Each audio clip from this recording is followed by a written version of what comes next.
अच्छा, video start करने से पहले ना मैं आपको बता दूं कि कल मैं अपनी दोस्त के साथ ना एक प्रॉपर्टी डीलर के पास गई। मेरा फर्स्ट टाइम था जाना, तो मैंने तो कभी इससे पहले कभी बात ही नहीं की। तो वो बातचीत कर रही थी और मैं सुन रही थी इनकी बातें।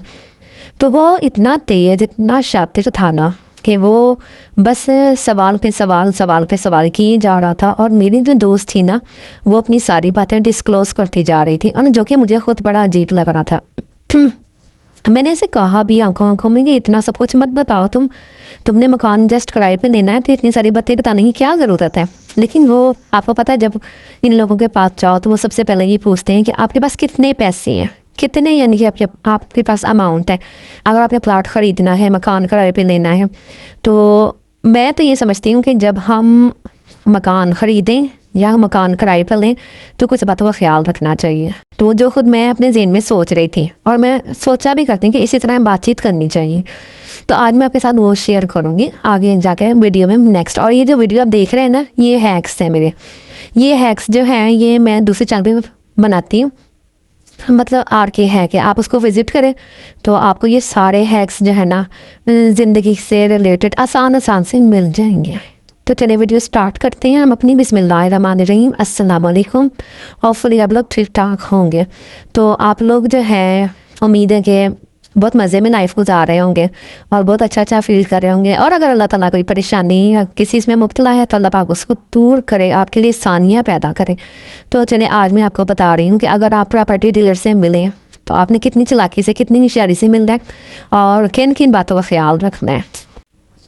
अच्छा, जब मेरी दोस्त जो थी ना, और उनके यानी कि साथ में उसकी एक दो और भी थी, उसकी नंद थी शायद या भाभी थी, पता नहीं, तो वो भी साथ थी ना, हम 3 लोग थे बाहर।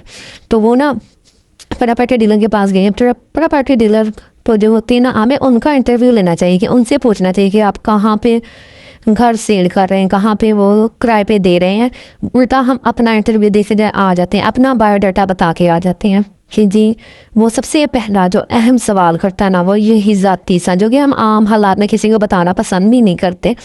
वो यही करता है कि जी आपके पास पैसे कितने हैं, कितने पैसे खर्च करना चाहते हैं। तो इस तरह हम अपनी आमदनी का जो है ना सोर्स वो उन्हें बता देते हैं।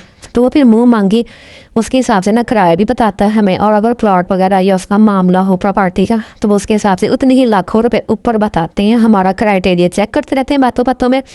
और ख़ास तौर पे जब आपने देखा होगा, जब आप प्रॉपर्टी डीलर के पास जाते हैं ना, तो वो आपको यानी कि वो विद इन मिनट में ना, मतलब 120 से की ड्राइव पे ना आपको ले जाता है 40 किलोमीटर दूर, 5 मिनट पहुंचा देता है कि चलो दी मैं आपको लेके जाता हूँ। आपको नहीं कभी ड्राइव करने देगा, वो कहेगा मैं आप अपने यानी कि ना कार में लेके जाता हूँ। वो इसलिए कि उन्होंने ना रास्ते में बड़ी खूबसूरत किस्म की, लच्छेदार किस्म की बातें करनी होती हैं, जिससे ना हम इम्प्रेस हो जाते हैं और हम कहते हैं वाकई बंदा बहुत अच्छा है, बातें बहुत अच्छी करता है, और देखें प्रॉपर्टी भी इंशाल्लाह ताला हमें अच्छी दिलाएगा। तो इस तरह हम उसकी लच्छेदार बातों में ना आ जाते हैं। एक जो हम लोग गलती करते हैं ना, सबसे पहली बड़ी गलती करते हैं जब हम प्रॉपर्टी डीलर से मिलते हैं ना, तो कभी भी उनको अपना सोर्स नहीं बताना चाहिए। जैसे कि ऐड लगी होती है फेसबुक पे, इंस्टा पे या कहीं पे भी, तो वहाँ पे प्रॉपर्टी डीलर की ऐड लगी हुई है, हम जाके सीधा डायरेक्ट कहते हैं जी फ़लाँ ऐड देखी थी, फ़लाँ उधर से देखी थी, तो हम आए हैं आपके पास। तो फिर पता क्या होता है, फिर मुँह मांगी कीमत देनी पड़ती है। हमने उस टाइम बड़ी चालाकी शायरी से हमने ये कहना है कि फ़लाँ अजीज़ ने, फ़लाँ ने दोस्त ने ना मुझे नंबर आपका दिया था, और हम प्रॉपर्टी ख़रीदना नहीं चाहते, बल्कि आपने ये कहना है कि हम अपनी प्रॉपर्टी बेचना चाहते हैं। इस तरह वहाँ की असल कीमत का ना आपको पता चल जाएगा। वो जितनी डाउन से डाउन कीमत होगी ना, वो आपको बताएगा। ज़ाहिर है वो ख़रीदना चाहता है, आपने उसे यही कहना है कि हम आपके ज़रिए ना उस प्रॉपर्टी को बेचना चाहते हैं। तो जब आपको सारी मालूमात हासिल हो जाए तो फिर आपने ना मतलब उससे रब्ता रखना है या नहीं रखना, ये आपकी बात की बात है, लेकिन आपको असल कीमत का पता चल जाएगा कि असल में उस इलाके की कीमत क्या है। फिर अगर आप ख़रीदना भी चाहेंगे ना, तो आपको ये भी पता होगा कि ये है असल कीमत। वो फिर बढ़ा चढ़ा के जितनी मर्जी बताए, आपने उसकी बातों में नहीं आना। अच्छा, एक बात और आपने देखी होगी कि जब ये प्रॉपर्टी डीलर होते हैं ना, तो ये जब अपनी कोई चीज़ सेल कर फ़ौरन से यही कहते हैं कि टोकन बयाना कर ले, यानी कि टोकन बयाना करेंगे तो बाद में कागजात मिलेंगे। आपने फ़ौरन से नहीं मानना। टोकन बयाना वाले अक्सर मामला जो होते हैं ना, वो गलत हो जाते हैं। और दूसरी बात, अपने चेहरे पे अपने एक्साइटमेंट बिल्कुल भी नहीं लेके आने, खुशी का इजहार नहीं करना। जब वो प्रॉपर्टी डीलर देखता है ना कि भाई ये तो जो मेरा कस्टमर है बहुत ज़्यादा खुश हो रहा है, बहुत एक्साइटेड है इस चीज़ को लेने के लिए, तो वो फिर वहाँ पे प्रॉपर्टी के जो होते हैं ना कीमतें, वो ज़्यादा बढ़ा देता है, 2-3 लाख रुपये मज़ीद बढ़ा देता है। वो फिर वहाँ पे आपको नुकसान होता है। और फिर भी आपने फ़ौरन जवाब नहीं देना, आपने उससे ये कहना है कि 8 दिन दरकार है मुझे इसके लिए, मुझे सोचने समझने के लिए। तो मैं अगर तो मेरे इन ड्यूरिंग मुझे कोई मामला समझ में आया तो मैं आपको खुद कॉल करके बता दूंगा, अदरवाइज़ आप प्रॉपर्टी किसी और को देने के अहल है। आपने इस तरह उसको लटका के रखना है। और हाँ, जब भी आप प्रॉपर्टी ख़रीदने जाए, ख़ासतौर पर उनके लिए ये बात कि आप प्रॉपर्टी डीलर से कहें कि मैंने ये टोकन बयाने वाले फिर नहीं रहना, बल्कि मुझे जिसके नाम या रजिस्ट्री है ना, आप मुझे उससे मिलवाएं। वो कभी भी नहीं मिलवाएगा आपको। वो कहेगा ये मैंने या तो खुद खरीदी है या फिर मैं टोकन बयाने पे मैंने खुद उठाई हुई है, क्योंकि उसने बैक दी मतलब सीन, उसने ना वो जो प्रॉपर्टी जैसे फॉर एग्जाम्पल आप 1.5 करोड़ की प्रॉपर्टी खरीदी है, उससे ख़रीदना चाह रहे हैं, तो वो उसने उस मालिक से 1.25 की उठाई होगी। वहाँ पर उसने डील की होगी कि ग्राहक तो है मेरे पास, लेकिन आप 1.25 पे आए, वो फिर आपको 1.5 करोड़ में सेल करेगा, खुद 25 लाख बस की जेब में जाएगा और 1.25 में वो आपको दे देगा। तो इसी बात का ज़रूर आपने ख्याल रखना है कि ये ना हो कि आपको 25 लाख रुपये ऊपर से देना पड़ते। तो ये चंद एक बातें जो मैं आपको समझाना चाह रही थी। वैसे मेरे जहन में आया, मैं अपने दोस्त के साथ गई तो मैंने सोचा उसको भी बताऊं तो आपको भी बता दूं। तो मैं यहाँ पे बना रही हूँ चिकन निहारी। और चिकन निहारी मैंने कैसे बनाई है, आज आप कह रहे होंगे कि आप ने बड़ी सख्त किस्म के टफ किस्म की बातें की। बस मुझे गुस्सा चढ़ गया उसकी बातें सुन के। तो मैंने सोचा कि कुछ आपको भी गाइड करूँ, आप लोग भी तो इस तरह के मामला से गुजरते रहते हैं, कभी अपने किराए पे मुकाल लेना। तो अब ज़िंदगी में कोई चीज़ें तो ज़रूरी नहीं है, बड़ी बड़ी चीज़ें होती हैं, छोटी छोटी चीज़ें भी खरीदी नहीं होती ना, तो यही प्रोसीजर होता है।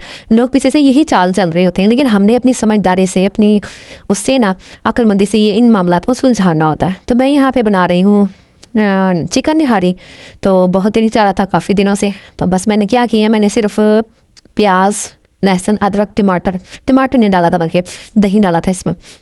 उसको मैंने ग्राइंड करके एक साइड पर रखा और जो है ना घी में 1 कप घी में ना मैंने इसको चिकन को फ्राई कर दिया था। उसके बाद वो सारा ग्राइंड किया हुआ मसाला डाला और चिकन निहारी का साशा डाल दिया ऊपर से। और फिर जब मैंने इसको कॉर्नफ्लोर डालना था ना तो मैंने उससे पहले इसका ये निकाल दिया था रोगन, क्योंकि जब हम कॉर्नफ्लोर डालते हैं ना तो वो अलहदा हो जाता है, बल्कि बीच में ही मिक्स हो जाता है और वो फिर ऊपर से हांडी जो है ना बिल्कुल बेरौनक सी हो जाती है। तो अब ये देखिए मैंने पहले निकाल दिया था। अब मैंने जब उबाल वगैरह आ गए, अच्छी तरह पक दी, उसके बाद मैंने इसको रोगन से गार्निश किया। अब आप उसमें प्याज की फ्राई अलहदा से की है, हरी मिर्चें भी काट के रखी हैं, हरा धनिया भी, और क्या उसे कहते हैं अदरक के स्लाइसिस भी कट किए हुए रखे हैं। तो ये सारी चीज़ें जब हम खाएंगे तो ये इसके ऊपर से डालेंगे। कुछ लोग चाट मसाला भी ऊपर से डालते हैं, लेकिन मैंने मसाले इतने टाइट किस्म के इतने अच्छे डाले ना, तो वैसे ही बड़ी मज़ेदार बनी है। तो आप भी बनाएं, ट्राई करें, इंशाल्लाह ताला मज़े की बनेगी।